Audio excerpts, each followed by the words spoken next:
નામ બુટાભાઈ રબારી। હાલ જે ભોગાવો નદીની અંદર જે પાણીનું વેસ્ટેજ થઈ રહ્યું છે, સવારે મારા અંદાજે 7 વાગ્યાથી ઓવરફ્લો થાય છે। પાણીનો એટલો બધો ખોટો વેસ્ટેજ થાય છે કે આ તંત્રની આંખું નથી ઉઘડતી। એક બાજુ ખેડૂત રડે છે વગર પાણીએ, પાણીમાં પાક સુકાય છે, મોંઘા બિયારણ વ્યાજવા પૈસા લાવીને અને ખેડૂતે સોંપ્યા છે, ત્યાં પાક ખેડૂતનો પાણી વગર તરસો રહે છે। આ બાજુ પાણીનો ખોટો વેસ્ટેજ થાય છે। આ બાબતે તંત્રએ તાત્કાલિક પગલાં લઈને કંઈ પણ સંજોગે આ પાણી ખોટું વેસ્ટેજ બગડે એની જગ્યાએ ખેડૂતને આપે તો બહુ સારું કહેવાય। ખેડૂતની બહુ કપરી હાલત છે। એક બાજુ તો અહીંયા પાણીનો હબ કહેવાય છે સુરેન્દ્રનગર જિલ્લો, અને અમે કૂવા કાંઠે તરસ્યા રહી એવી પરિસ્થિતિનું નિર્માણ થયું છે। તો આ તકે ઝડપથી આ પાણી ખોટું વેસ્ટેજ જાય છે અને બંધ કરીને ખેડૂતનો પાક બચાવવાનો પ્રયત્ન ખેડૂત સરકાર કરે એવી આશા। આજે ધોળીધજા ડેમ સુરેન્દ્રનગર 10 વાગ્યાથી ઓવરફ્લો થયો છે। ભોગાવો નદીમાં હજારો ક્યુસેક પાણી જતું રહે છે, પરંતુ મૂળી તાલુકાના અને થાનગઢ તાલુકાના ખેડૂતો પાણી માટે વલખા મારે છે। પોતાનો શિયાળુ પાક બચાવવા માટે અવારનવાર ખેડૂતો રજૂઆત કરે છે કે માત્ર 10 દિવસ માટે અમને પાણી જોઈએ છે। ખરેખર સૌની યોજનાના ભ્રષ્ટ અધિકારીઓ દ્વારા અને અમુક રાજકીય નેતાઓનો હાથો બની અને આ અધિકારીઓ હજારો ક્યુસેક પાણી ભોગાવો નદીમાં વહેવડાવે છે, પણ ખેડૂતોનો પાક બચાવવા માટે પાણી આપવાની જ્યારે ખેડૂત વાત કરે છે એના માટે પાણી નથી। વારંવાર એક જવાબ આપવામાં આવતો કે તંત્ર પાસે પાણી નથી, અમારી સૌની યોજનાની ઓફિસોમાં અમને જવાબ એ મળે છે કે પાણી નથી। સરદાર સરોવર ડેમ જ્યાં 135 મીટરની સપાટીએ ભર્યો છે, પાણી પુષ્કળ પ્રમાણમાં છે અને એ પાણી બગાડવા માટે છે, પણ ખેડૂતોને આપવા માટે નથી। આ દુઃખદ બાબત છે।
મારું નામ સંજયભાઈ ઘનશ્યામભાઈ દલવાડી, ગામ દુધઈ, તાલુકો મૂળી।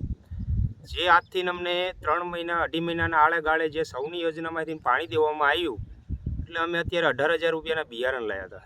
18,000ના બિયારણ લાવ્યા પછી અમે વાવેતર કર્યું।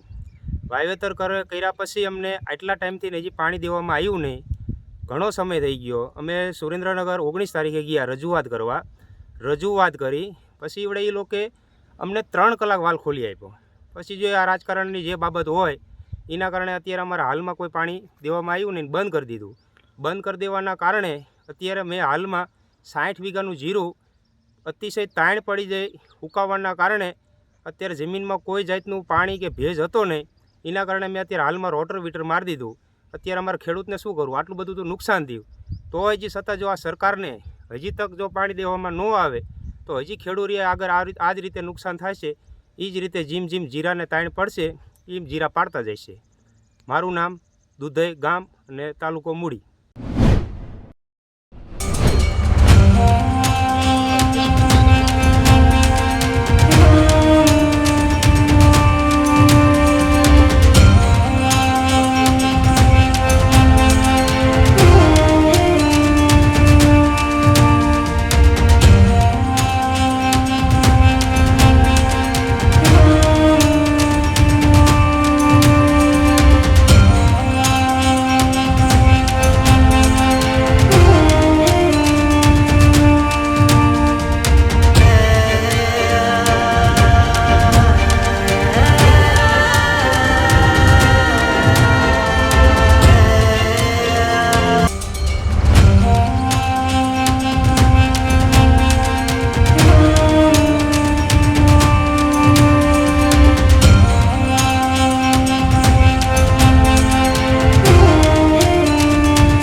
સાહેબ આ કેનાલો વારંવાર ઉભરાયા કરે, બીજું એ સાફ સફાઈ થતી નથી અને પાકનું નુકસાન થાય છે. જવાબદારી આ મરી જાય લોકો કેવા મરી જશે, પીહાઈને મરી જશે તો ઉત્પન્ન આવવાનું નથી. આ બીજું બીજા અધિકારીઓ સાહેબ જોવાય નહીં આવતા, કશું નહીં, પંખા નીચે બેસી રહ્યા, બીજું કશું કામ ના થાય. એટલે અમારે દોડ જ કરવાનું, ગરીબ કરવાના ને તમે પગાર લેવા છે ને તમે સાહેબ નોકર છો પણ તમે કામ કરો ને કેનાલ પર આવીને. આમાં તો બીજું કશું કહેવું નહીં, પણ ટૂંકમાં આટલું જ કહેવાનું અમારે કે તમે જુઓ, તપાસ કરો, બધું જુઓ. પાકને નુકસાન થાય તેથી તમે શું જો, અમારે તો મરી જવાનો વારો આવા તો. તુવેર છે, ચણા છે, આ પાક છે, કયો પાક લેવાનો? કેનાલ બંધ થવાની. કેટલા ટાઈમથી આવું થાય છે? આ 2-4 વર્ષ આ તો હું કોઈ જોવા નહીં આવતા સાહેબ. પછી હું પૈસા લઈને ખિસ્સામાં ગાળી દેવાનું, બેસી દેવાનું. રજૂઆત કરી? રજૂઆત કરેલી ને. શું કહે છે અધિકારીઓ? આવીશું, જોઈશું, બસ બીજું શું કરવાના. કઈ કેનાલ છે? આ અંગૂઠન બ્રાન્ચ કેનાલ આવી અમારી, આમ પોર કહેવાય, અંગૂઠન જઈએ સીધી. ઓકે. અમારે આ ફરતી કોઈ સીમની કેનલ છે, નળાથી અંગૂઠન બ્રાન્ચની મોટી કેનલ છે. છેલ્લા 3 વર્ષથી કેનલ ઉભરાય છે. અમે દર વખતે રજૂઆત કરવા જઈએ છીએ. આ મહિનામાં પણ 12મા મહિનામાં અને એના 11મા મહિનામાં પણ કેનલ ઉભરાઈ. અમે અધિકારીઓને ટેલિફોનિક પર વાત કરી, રૂબરૂમાં પણ મળવા ગયા છે, પણ અધિકારીઓ આવતા નથી અને અમારું નિરાકરણ વારંવાર કેનલ ઉભરાય છે અને કેનલ છલકાય છે અને જમે પણ છે. કેનલ આગળ ગેટ છે, સાફ સફાઈ કશી કરતા નથી. આ લોકો કોન્ટ્રાક્ટરોને કોમ સોંપી દે છે, પછી આગળ ભરવા આવતા નથી. એ લોકોને બારોબાર પૈસા ચૂકવી દે છે અને આગળ કેનલ પર કોઈ જોવા આવતા નથી. અધિકારીઓ જાડી ચામડીના અધિકારીઓ પંખા નીચે બેસીને બધા નિર્ણયો લે છે, સ્થળ પર મુલાકાત લેતા નથી અને અમારા ખેડૂતોને વારંવાર નુકસાન થાય છે. આ વખતે અમારી તુવેરો બળી ગઈ, ત્યાર પછી ચણા પણ બળી ગયા અને હવે આ વરાપ થાય એવી છે નહીં, તો ભેંસો માટે કચરું પણ થાય એવું છે નહીં. કેટલા ટાઈમથી આવું છે?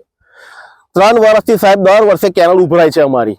ગયા વર્ષે ઉભરી હતી, એના આગલા વર્ષે પણ ઉભરી હતી અને આ વર્ષે 11મા મહિનામાં કેનલ ઉભરી, તારે પણ સાહેબ સાથે ટેલિફોનિક વાત કરી હતી અને હમણાં 12મા મહિનામાં કેનલ ઉભરી, તારે પણ અમે રૂબરૂ મુલાકાત કરેલી છે સાહેબ. કયા પાકો આવ્યા હતા? તુવેરો કરી, તુવેરો પછી ચણા કર્યા, ચણા પછી હવે વરાપ તો થઈ નહીં. હવે આ બીજું કશું થાય એવું છે ને, વર્ષ તો પૂરું થવા આવ્યું, 4થા મહિનામાં કેનલો તો બંધ કરી દેશે, તો હવે કયો પાક લેવાનો? કોઈ પાક લેવાની શક્યતા જ નથી. કેનલ જમે છે, વધારે જમે છે કેનલ અને ઓવરફ્લો તો સતત થયા જ કરે છે. આગામી સમયમાં નિરાકરણ નહીં આવે તો શું કરશો? આગામી સમયમાં નિરાકરણ નહીં આવે તો અમારી ઉગ્ર આંદોલનની અમે નર્મદા નિગમની ઓફિસે જઈને ઉગ્ર આંદોલન કરીશું, બધા ખેડૂતો ભેગા થઈને.